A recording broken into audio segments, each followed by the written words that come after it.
9%, that is the share of all the natural gas burned in the United States that comes from one foreign country. Not from Russia, not from Qatar, not from anywhere across an ocean. From Canada, nearly 1 out of every 10 units of gas that heats an American home, runs an American furnace, and keeps an American family from freezing in January crosses the border from Canada through a pipeline. And for some American states, the number is not 9%, it is 100%. There are states along the northern border that get every single molecule of their natural gas from Canada. All of it. If that gas stopped flowing, those states would not have a heating problem. They would have a survival problem in the middle of winter at 30 degrees below zero. Now, hold that picture in your mind, because not long ago, the President of the United States looked at that flow of gas, the gas that keeps the American Midwest warm, and he placed a tariff on it, a 10% tariff on Canadian energy, natural gas included. He thought he was squeezing Canada. He thought Canada was the one who needed the sale. But you cannot put a tax on the thing that heats your own people's homes and expect the bill to land on someone else. That bill always comes home, and it comes home in the dead of winter on the gas bill in the coldest states in the country, the same states as it happens that voted for him. Over the next few minutes, I am going to walk you through exactly how this happened, what the numbers really say, and why the quiet move Canada made on the Pacific coast a few months later may have permanently changed who holds the leverage in this relationship. Because this is not just a story about one tariff. This is a story about the one bill every family dreads in January and the politician who accidentally made it worse for the very people who trusted him most. Let me start with the thing almost nobody understands about natural gas, because it is the key to this entire story. Natural gas is not like oil. When you have a barrel of oil, you can put it on a ship, you can put it on a train, you can store it in a tank, you can move it almost anywhere in the world. Oil is global. If one supplier cuts you off, you can eventually painfully buy from someone else across the ocean. Natural gas is not like that. In its normal form, natural gas is a gas. It takes up enormous volume. To move it across an ocean, you have to cool it down to minus 62 degrees Celsius. You have to turn it into a liquid. You have to load it onto a specialized tanker that costs hundreds of millions of dollars. You have to ship it, and then you have to turn it back into gas at the other end, at a facility that costs billions of dollars to build. That process is called LNG, liquefied natural gas, and it is slow, expensive, and limited. So for the vast majority of natural gas on this continent, there is only one practical way to move it: a pipeline, a fixed, physical, welded steel pipeline that goes from one specific place to another specific place and nowhere else. Once that pipeline is built, the relationship between the two ends of it is essentially permanent. The gas flows where the pipe goes. That is it. Now, where do America's natural gas pipelines from Canada go? They come down out of Western Canada, out of British Columbia and Alberta, and they flow straight into the American Midwest, into the Pacific Northwest, into the northern border states. They were built over decades. They are some of the most important pieces of energy infrastructure on the continent, and in 2024, they carried on average around 8.8 billion cubic feet of natural gas every single day south into the United States. That was the highest level since 2010. Let me give you that number in a way that means something. Almost 9 billion cubic feet a day, and virtually all of Canada's gas exports, more than 99% of them, went to one customer, the United States. America is not just a customer of Canadian gas. For a long time, America was essentially the only customer Canadian gas had. And here is where the president and a lot of people made their fundamental mistake. They looked at that fact that Canada sells almost all its gas to America, and they concluded that Canada was the dependent one, the weak one, the one who could not afford to lose the deal. But flip it around. Look at it from the American side. Because while that gas is a huge deal for Canada's economy, on the American side, that same gas is not a luxury. It is not an export statistic. It is the physical fuel that keeps the heat on in millions of American homes. And in some places, there is no backup, no plan B, no other pipeline. The American Gas Association, the trade group that represents the American natural gas industry, said it plainly when the tariff was announced. Canada supplies approximately 9% of the United States natural gas market, and then they said the part that matters. Border states that rely heavily on Canadian natural gas, some sourcing their entire supply from Canada, are particularly vulnerable. Some sourcing their entire supply from Canada. Read that again.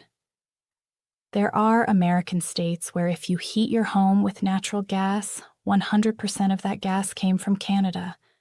The federal government's own energy data shows the biggest entry points are states like Idaho, North Dakota, Minnesota, Washington, and Montana. These are cold states.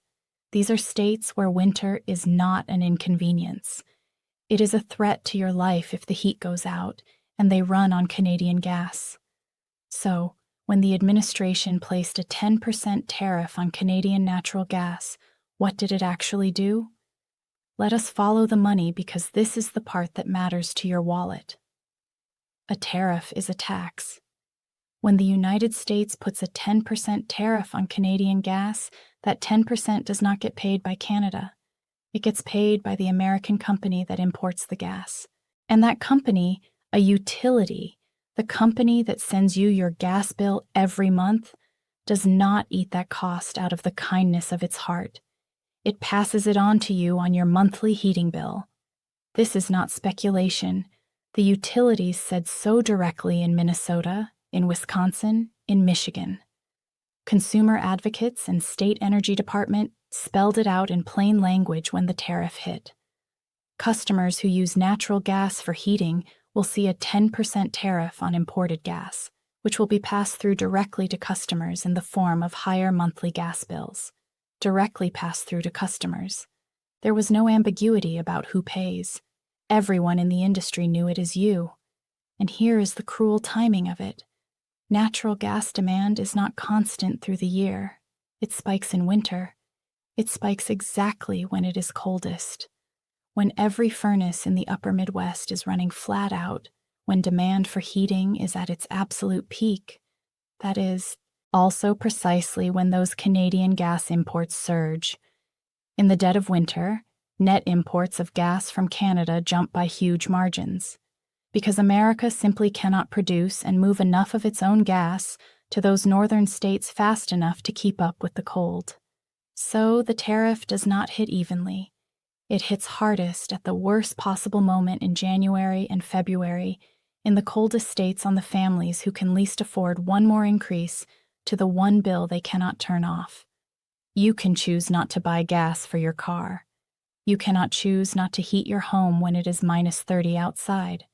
Heating is not a discretionary purchase. It is survival. And a tariff on heating is functionally a tax on survival in the cold. Now hold all of that against what Canada did just a few months later, because the timing matters. While the tariff fight was still hot, while families in Minnesota were watching their bills climb, something happened on the Pacific coast of Canada that most American viewers never heard about, and it permanently changes the math of who needs whom.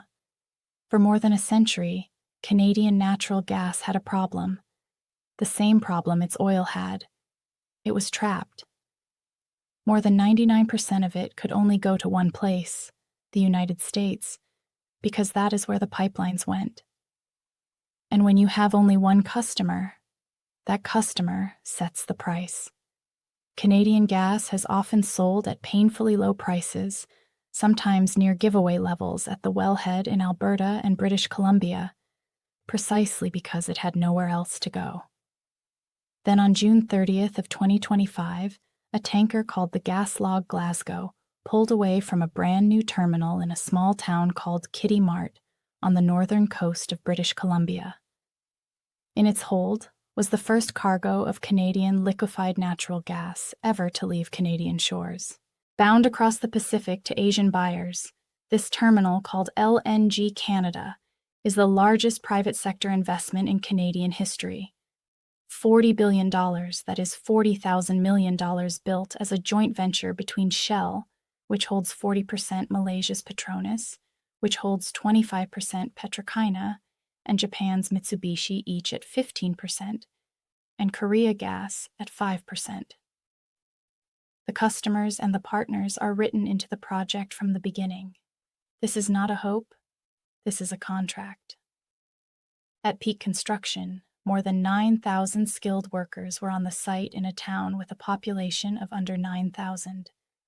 Over 6 years, more than 65,000 workers were employed across the project and its connecting pipeline.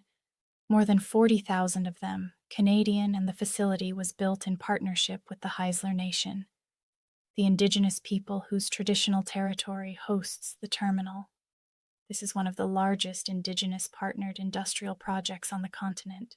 For the first time ever, Canadian gas could be chilled into liquid, loaded onto tankers, and sold across the Pacific to buyers who would pay far more than the depressed prices Canada was getting at the American border.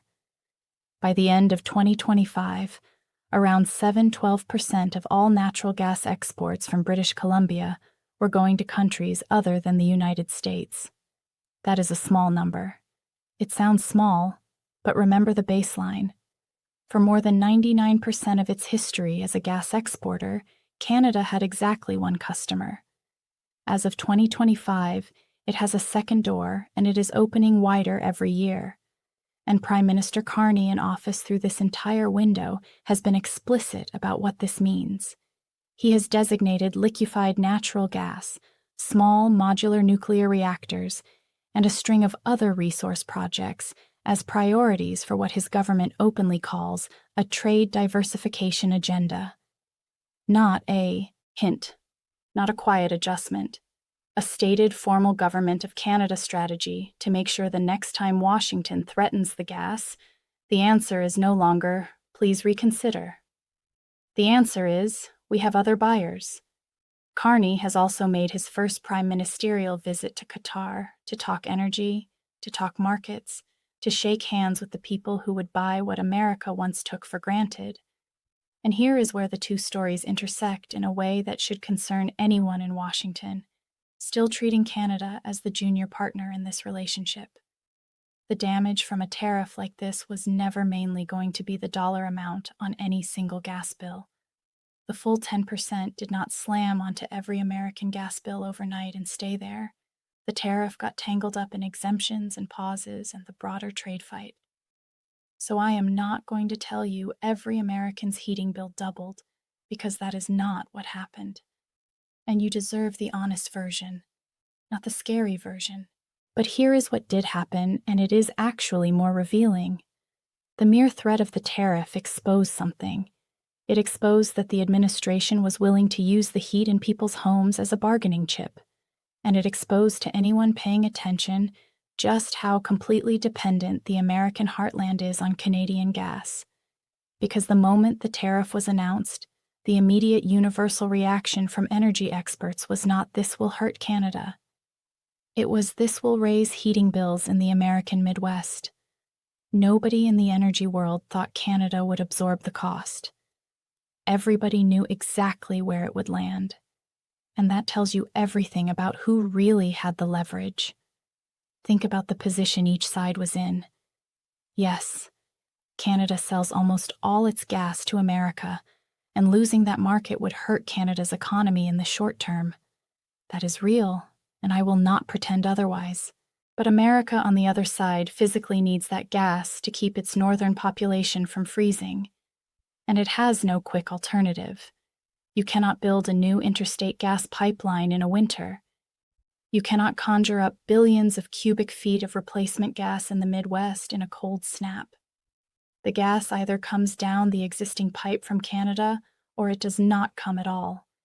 This is the same lesson playing out across every major piece of the energy relationship with Canadian uranium, which fuels American nuclear reactors with Canadian heavy crude, which the entire Midwest refining system was built around with Canadian hydroelectric power, which flows into the grids of New York, Michigan, and Minnesota. And now, with natural gas, every single time the administration looks at a resource flowing from Canada into America, sees money going north and assumes the leverage flows south. And every single time the math does not resolve the way the slogan suggests, because leverage does not live in the direction the money flows. It lives in who holds the physical thing the other side cannot do without. And on a freezing night in Minnesota, the thing you cannot do without is heat. The standard has changed. For a century, the gas just arrived. The furnace just worked. The house was just warm. Nobody in Minnesota or Michigan or North Dakota thought about the fact that the molecules keeping their kids warm at night started their journey in Alberta or British Columbia and crossed an international border to get to them. The president looked at that quiet, reliable flow, and he saw a Canadian weakness to exploit. What it actually was an American dependency so deep and so total that he could not touch it without burning his own people. And on some level, the administration understood that, which is exactly why the gas tariff got softened, carved out, and exempted before it could do its full damage. When you announce a weapon and then immediately start diffusing it, you are admitting out loud that the weapon points at you. That is not strength. That is a tell. What comes next is the question. Neither government is yet answering publicly, because the GasLog Glasgow sailing out of Kitimat was not a one-time event. It was the opening of a permanent new door. LNG Canada is already studying a Phase 2 expansion that would more than double the size of the terminal. Other projects on the same coast are in various stages of planning. The Canada Energy Regulator has already noted that for the first time in modern history, the share of Canadian gas going to non-American buyers is going to keep climbing year after year, quietly, steadily, permanently. And this is the deeper strategic point, the one I want you to take away. The single most foolish thing you can do with a supplier you cannot replace is convince that supplier it needs to replace you. The United States for a century was Canada's only natural gas customer because no other option existed. The tariff fight did not create the LNG Canada terminal. That project was already in motion. But the tariff fight gave it a political meaning it did not have before. It turned what was a business decision into a national strategy. From a tariff calculation in February of 2025 to a working LNG terminal shipping to Asia by the end of June. That is one of the fastest geopolitical pivots you will ever see in energy. Power is not the loudest threat in the room. Power is being the one who can walk away. On natural gas for 100 years, America assumed it was the one who could walk away. It turned out to be exactly backwards. The gas flows south because the pipe goes south. But the choice of whether to keep sending it, that was always made in Canada. And now, for the first time, Canada has somewhere else to send it. The warmth in those homes was never a favor America did for itself. It was a favor a neighbor did, every single winter without being asked. The threat of the tariff did not break that warmth, but it taught the neighbor a lesson the neighbor will not forget. And it set in motion a quiet rearrangement of the energy map of North America that no future administration will easily reverse. If this story is telling you something you have not heard elsewhere, share it. Drop your thoughts in the comments. I want to hear it. Like the video if you want more of this. And I will see you in the